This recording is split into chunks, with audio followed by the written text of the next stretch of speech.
Hello and welcome back to AP World History Modern. Today we are going to begin our second day of Unit 5.2 and focusing in on the effects of the American Revolution. So we're looking for causes and effects of various revolutions in this period. So today we're going to focus in on effects with the United States of America as our case study and our focus. All right. So once again, here are our standards. And I will move on. All right, so talking about the American Revolution. Right. So, when you're talking about the creation of the United States, and of course, the Declaration is kind of, even though this kind of falls into what we were talking about yesterday, this does apply as will have effects as well, and you can kind of wrap this into a category of analysis for effects, and we will see the Declaration pop up as a major effect of or it will have effects that will kind of carry on beyond the American Revolution. So we will see this specific revolutionary document cited repeatedly throughout history. And you already have some experience with this since you did read the letter from Jamaica, the Simon Bolivar piece already. But, you're also going to see this a number of times. I guess we saw it when we were looking at Unit 5.1 with the Seneca Falls, right? So it's cited in 1848 at Seneca Falls. It'll also be cited as your homework, kind of alluded to, didn't really say, but Ho Chi Minh will cite this document as well in September of 1945, right? So. Following the end of World War II. So this is, an important document. And because of that, we do, in the most of my classes, we actually do take a minute and watch this clip. I will, if I didn't, I'll upload it up on my pages. All right. All right. As far as kind of looking at the effects of the American Revolution, or the actual, what were the kind of things going on during. We don't really talk in this class about what happened during the revolution. Kind of go through the battles. That is something you're going to probably learn a little bit more about in 11th grade when you take this in U.S. history. You'll spend a lot of time on this and going through the battles and strategies and whatnot, right? And of course, wrapping up finally in Yorktown. Of course, this extremely famous painting of Cornwallis surrendering in Yorktown, right? So this is in Virginia today, right? And of course, the major players that were all there, right? And Richelieu, and of course, remember the French are there. Right? There's a French flag, right? So the French were there, and this will kind of come up again, right? And but so today, what we did as an activity today is we kind of started just by looking at, like, if you're going to talk about the effects of the American Revolution, you kind of have to know when the revolution ended, right? And right, so when was the United States created? Like, when was the so we talked a little bit about the Treaty of Paris, the Articles of Confederation. Right, the original kind of structure of the U.S. government, and of course, there's underlying issues associated with the Articles of Confederation, which is why we're going to see, a constitutional convention in Philadelphia, and of course that'll be written and eventually get ratified in 1789. So when we talk about the effects of the American Revolution, we're largely talking about stuff that happens after March of 1789, right? So we did kind of talk briefly about who the major players were in the who the big three at least were associated with the U.S. Constitution. So Madison, J. Hamilton, and of course these are our primary writers of the Federalist Papers.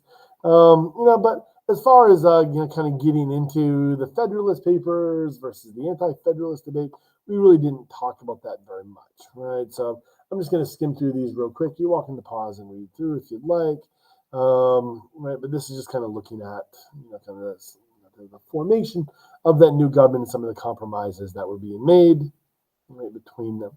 Right.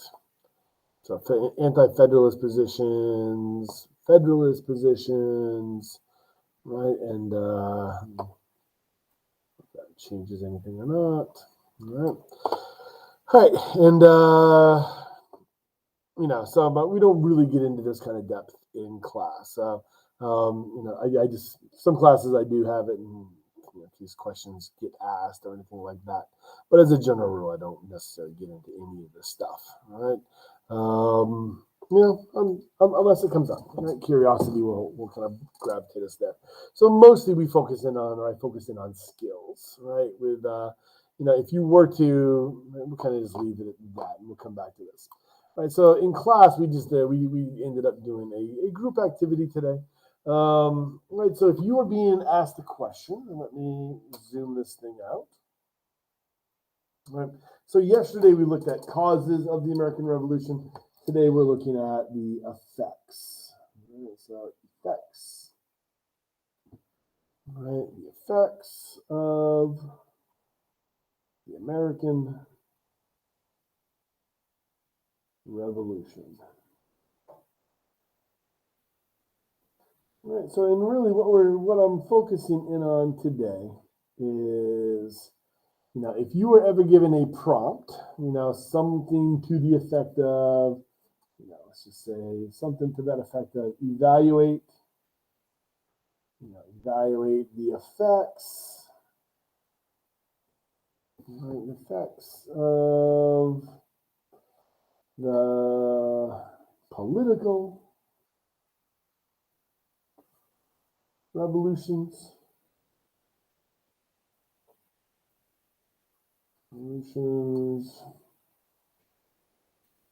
around the Atlantic between, throw a wide web of dates here, 1752 to 1900. Right? So if you were ever given a prompt like that, how could you respond to that? Right? So last night you had a homework.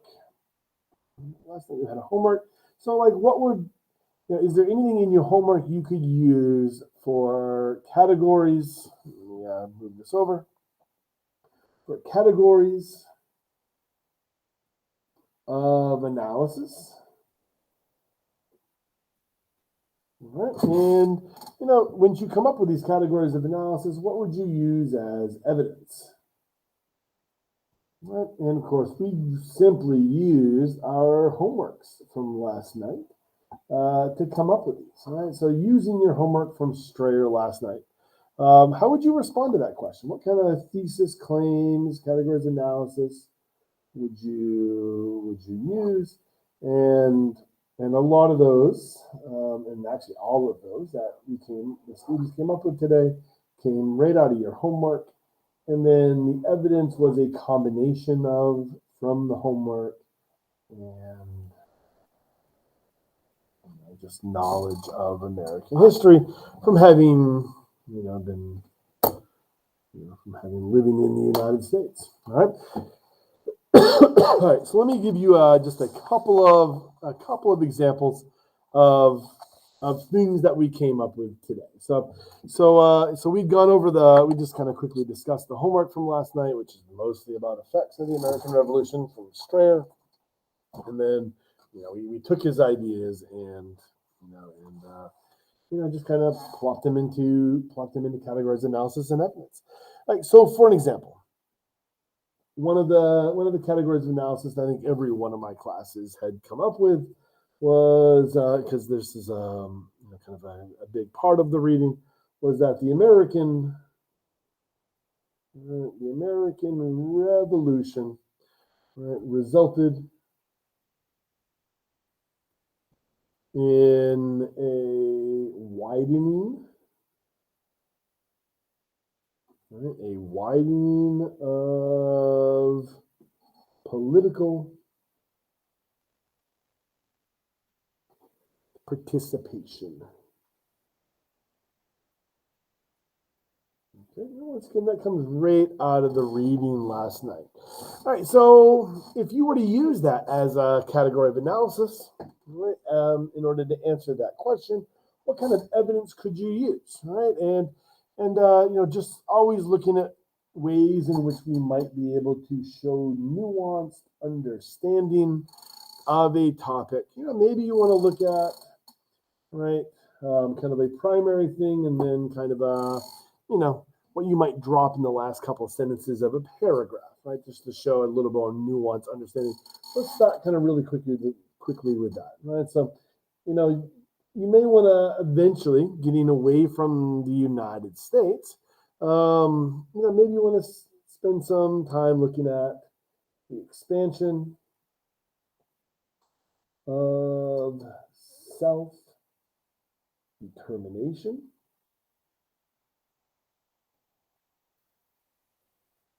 all right, self-determination globally, all right?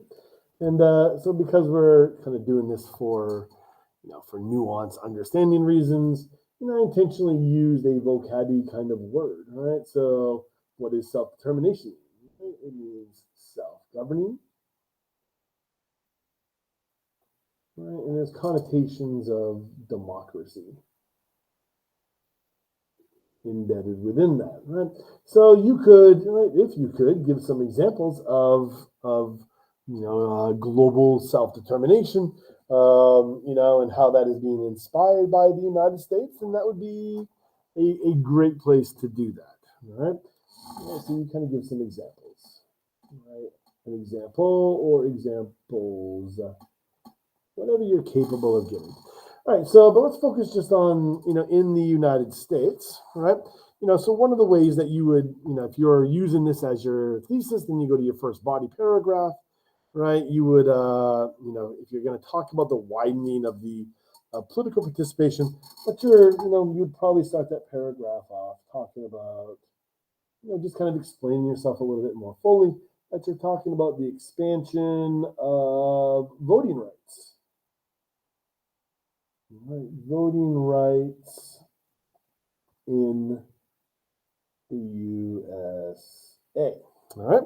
So if you're going to give this, then you're going to want to show, changes here. So best place to do that is kind of start by talking about how were things in, if we're talking about our country begins in 1789, with the ratification of the U.S. Constitution, who could vote? Right? If we're talking about political participation, who could vote in 1789? Right? And the answer is about, right, approximately about 6%, right, of the population of that new country. Right? About 6% of the population of the new country could vote. So who is that 6%? The answer is, right, landowners / taxpayers. All right. Landowners and taxpayers could vote. All right, let me zoom in a little bit on this. All right, landowners and taxpayers could vote. So who? All right, who? Let's differentiate this a little bit more. All right. So in all states, right, white males who were landowners or taxpayers, right? In some states, black males, right? And just to differentiate this a little bit further, in New Jersey, non-married women could vote. Okay? So my parentheses need to be a little bit bigger, right? So non-married women could vote. So I said I am not a U.S. history instructor, so my My depth of knowledge on this is not that great, but I believe it was one of those situations where when a woman got married, all of her property, went to the husband. So if she was single and had inherited, a business or land, then she would be allowed to vote until she got married, and then all the titles and all that would be sent over. So, but of course, if her husband had died and she was a widow, then she'd be allowed to vote again. I believe is how that worked. Right? So yeah, so you can look at, right, you can kind of look at, that's a good starting point. If you're talking about, voting rights in the Americas, you can talk about when that starts to change, right? So, a nice place to start might be in 1791 when Vermont is admitted in, and we see in Vermont all men, right, all men could vote. All men could vote in 1791 in Vermont, right? And of course, that is regardless of race,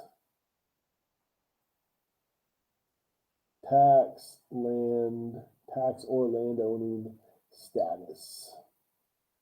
Right, and then of course you can kind of go on and and kind of just give any example that you really know off the top of your head that something that might demonstrate expansion of voting rights. Like a lot of people know that in 1869 in Wyoming, right? In Wyoming, all women, right? All women could vote.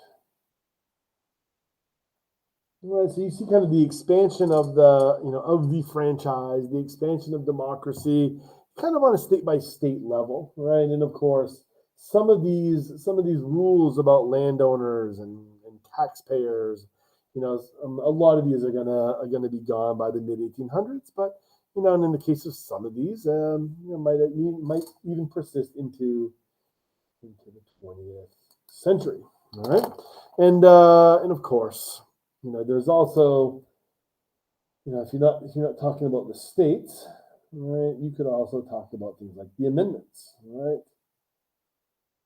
All right, so we see amendments made to the U.S. Constitution that expand voting, voting rights or political participation. All right, so a couple examples here. The 14th Amendment. Which deals with deals with a lot of things, but citizenship is one of the major things that it deals with. The 15th Amendment largely allows all men to have access to the voting booth. And of course, the 19th Amendment, the women's suffrage, right? Women's suffrage amendment. Generally allows women to have access to the voting booth. So these are kind of federal rules, which will then overturn, supersede the state level rules. And of course, even once these are passed, you will see some states put into place barriers to voting that will also be dealt with, legislatively in the 1960s with things like the Voting Rights Act under President Johnson, to remove things like literacy tests and other barriers to the franchise. Right. So, if you know a lot about this topic, then yeah, you could definitely kind of expand on that. But that's not coming largely from your reading last night. All right. All right. Another example of using your homework last night. You could say something like, the American Revolution, right? Revolutions. And you should not abbreviate, by the way, but I'm doing so. Let me move this over. You don't abbreviate like I do, but I do this too much today. The American Revolution's application, right? Application of Enlightenment. Enlightenment ideals inspired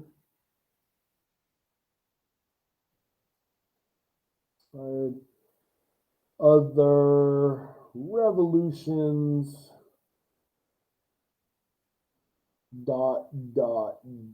because you shouldn't just say around the world, right?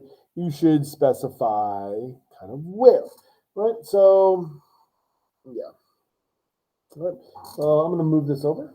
All right. Actually, let me zoom this out a little bit. All right. So, if you're talking about this one, right, this as a category of analysis, right, you can approach this in a couple of ways. So let me kind of show you again how you might approach this with a little complexity, right? So you may want to give some long-term examples, and some short-term. Some short-term examples of American Revolution's application of Enlightenment ideals will inspire. In your homework class, that actually gives you an example of a long-term effect, right? A long-term application of this, and that's with Ho Chi Minh. And hopefully you know where Ho Chi Minh is from. So every class has always a few kids who are familiar with that name. All right, so Vietnam, and I think I already mentioned, that, following, we'll talk about Ho Chi Minh later on in the course. But of course he will fight with the United States during World War II, right? So he will work with the organization which eventually becomes the CIA. He will work with them in French Indochina against the Japanese, because the Japanese occupied the French colony there in Vietnam, Cambodia, Laos, right, Indochina, and so he worked with our OSS, and so when the war is over, he is a nationalist, and he's going to definitely call for Vietnamese independence or Indo-Chinese independence, right? And so Ho Chi Minh, right? So Ho Chi Minh would be a good long term. If you could, right? And you'll eventually, you will get to that where you'll be able to make those connections there, right? All right. So, short term, right? From your homework last night, you should easily be able to fill in a couple of examples, right, of this. So if you want to talk about like, northern, just try to specify a little bit, northern South America, okay, Grand Colombia, all right? So you're talking about Simón Bolivar, right? Simón Bolivar here, right? So and so if you're using this as your evidence, you're going to need to explain it back, though, to that Enlightenment ideal. So you'd have to kind of specify, right? So in his letter from Jamaica, right? In his letter from Jamaica, and think back to your homework. Which Enlightenment ideals did you read about in his letter from Jamaica, and why? Right? So make those connections. Right? Make those connections. And you should be able to do that. I mean, you've already done all that for homework. Saying something like the French Revolution, that's a little bit more complex. Right? French Revolution is a little bit more complex, because it has 4 different stages to it. All right. It has 4 different stages to it. So, which ones are going to be inspired by the United States, and which ones are not going to be inspired by the United States. If you want to make a connection to the French Revolution, to this, there's probably 2 ways you could go about that, right? At best, I think you are going to make a connection with the first stage of the French Revolution, right? So that's kind of an at best kind of thing here, right? So we see more of a kind of Locke inspired constitutional monarchy, right? That gets created here in that first stage of the French Revolution. Or you could also, if you wanted to kind of make that connection, right, between these Enlightenment ideals inspiring, you could talk about the actual. I'm just going to put this in the little asterisk down here. You could talk about that whole social contract, right? That whole social contract, which then becomes this idea of a right to revolution. That right to revolution. So when you think about the Declaration of Independence, right, and so this is how you would make this connection here. In that Declaration of Independence, Thomas Jefferson is kind of laying out for us that Lockean ideal based, the natural rights that a government exists to protect. And then you see the indictment, right? So the rest of the Declaration of Independence is an indictment against King George, aka Parliament, and the British, right? And so the Declaration is a declaration of how the British government has failed to maintain the social contract that Locke has provided, right? So this Locke-based, right, and I'm just gonna kind of continue this back to Locke-based inspired social contract. So we see that with the Declaration of Independence, and we see this with the Declaration of Rights of Man and Citizens. Right, so that's how you would make that connection, right, between the American Revolution and the French Revolution. Right, so once you go beyond that, right, once you go beyond that first phase of the French Revolution, your connections between the American Revolution and these other parts become looser and looser, right? So this second phase is, and I'm just going to write this in red because these do not connect to the United States, right? So I'm just going to put a little color circle here, not connected. Oh, my thing froze up, didn't it? Yeah, my thing froze up. All right, let me go ahead and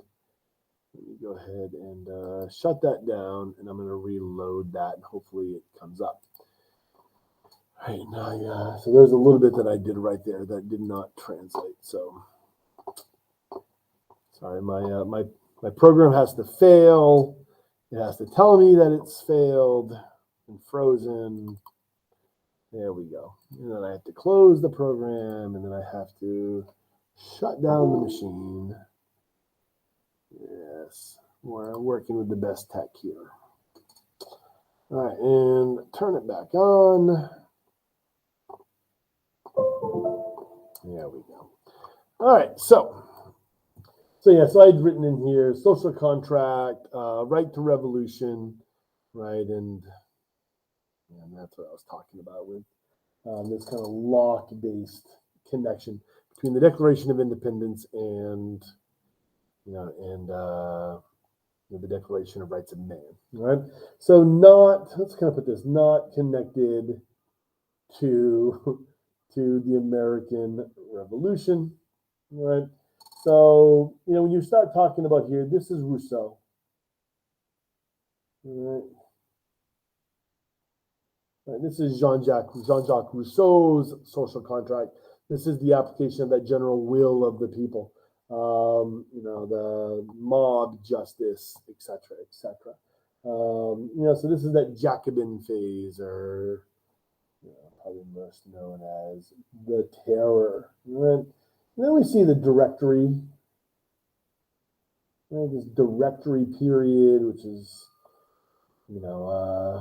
nothing that we're going to make a connection to when you start talking about Enlightenment thinkers, right? More classically inspired, right? And but not necessary for this class, right? We don't even get into the Directory. And then the fourth phase is Empire. And this one is kind of a bigger deal. So if we're talking this empire period, this is more of a Hobbesian